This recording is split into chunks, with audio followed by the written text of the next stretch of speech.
मैंने मेरे प्रिय देशवासियों, मैंने देखा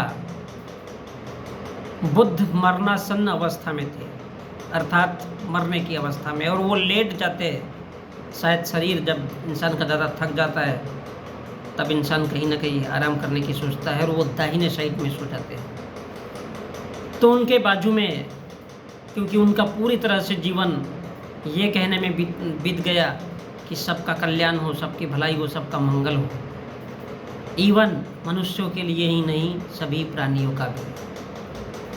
हर इंसान के मन में दया का भाव होना चाहिए। दया का भाव तब होगा जब वो कहीं ना कहीं उसके अंदर शिक्षा होगी, और यदि शिक्षा नहीं है तो मानव जीवन का अस्तित्व नहीं है। मानव में और जीवन में, मानव जीवन में और जानवरों में कोई बड़ा अंतर नहीं होगा। इसलिए बुद्ध जब मरणासन्न अवस्था में आए तो लोगों ने देखा, और लोग कहीं ना कहीं उनको देखने गए होंगे।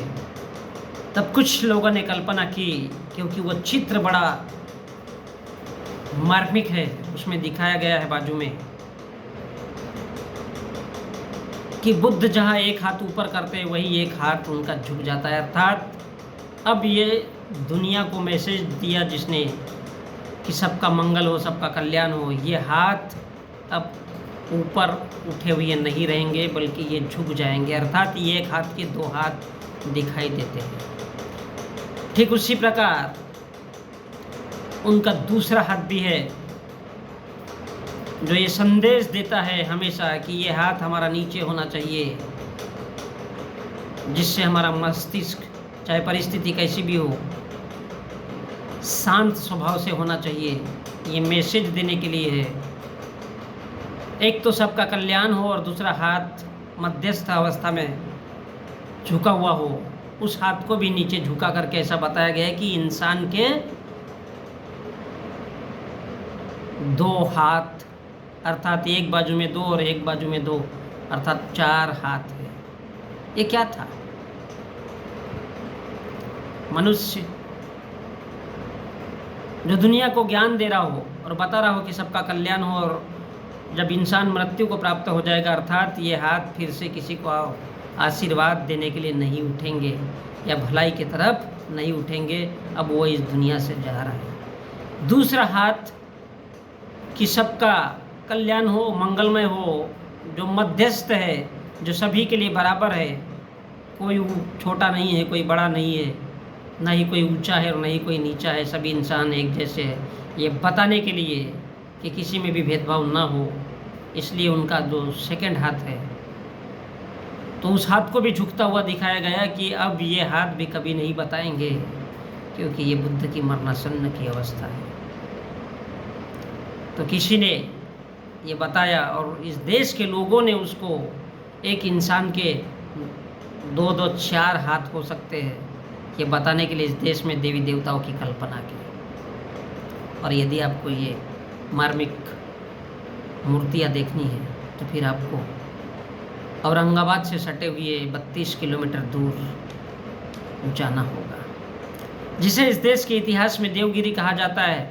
ये वही शासकों का शासन है जिसे आज का हिंदू देवगिरी अर्थात हिंदू राजा समझता है। जी नहीं, वो वही सिंधुक राजा की नगरी है, वही सिंधुक राजा जिसका मैं जिक्र कर रहा हूँ, जो बुद्धिस्ट शासक था, जिसे शिव भी कहा जाता है, शिमुक भी कहा गया है और सिंधुक भी कहा गया है, लेकिन सीधे तौर पर उसे सिंधु नहीं कहा गया है।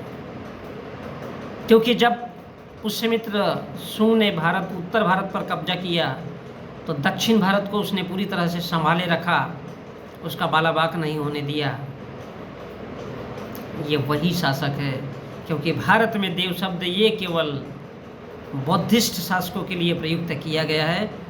कहीं पर भी किसी में भी उस शब्द का इस्तेमाल, जो प्रयोग है, वो भारत के हिंदू शासकों में नहीं किया गया है। उन्होंने कभी भी देव शब्द का इस्तेमाल नहीं किया, हमेशा भगवान या भगवा शब्द उन्होंने अपने लिए इस्तेमाल किया है। उन्होंने भगवान शब्द को पैदा किया हिंदू लोगों ने, और भगवान शब्द वास्तव में बड़ा अद्भुत है। तो यहाँ पर बताया गया है कि उसके दोनों हाथ झुके हुए हैं, जो दोनों हाथ हमेशा लोगों के कल्याण के लिए उठते थे, सभी को बराबरी की बात बताते थे, चाहे स्त्री हो या पुरुष, और हर एक जीव के प्रति दया दिखाते थे। अब वो कभी नहीं उठेंगे, इसलिए झुके। और इस देश में देवी देवताओं की कल्पना करने के लिए उसको जानबूझ करके प्रदर्शित किया गया। और इस देश में उसे कहा जाता है कि देवी देवता जो 33 करोड़ थे वहाँ से पैदा हुए। कहाँ से? कैलाश पर्वत से। वो अलग अलग मुद्राओं में दिखाया जाता है। कुछ स्त्रियों को भी दिखाया गया है जो बुद्ध के विचारों को स्वीकार करती है, जिसे उनकी अपनी लैंग्वेज में भिक्षुनी कहा जाता है। उनके भी बड़े मार्मिक मूर्तियाँ वहाँ पर बनी हुई।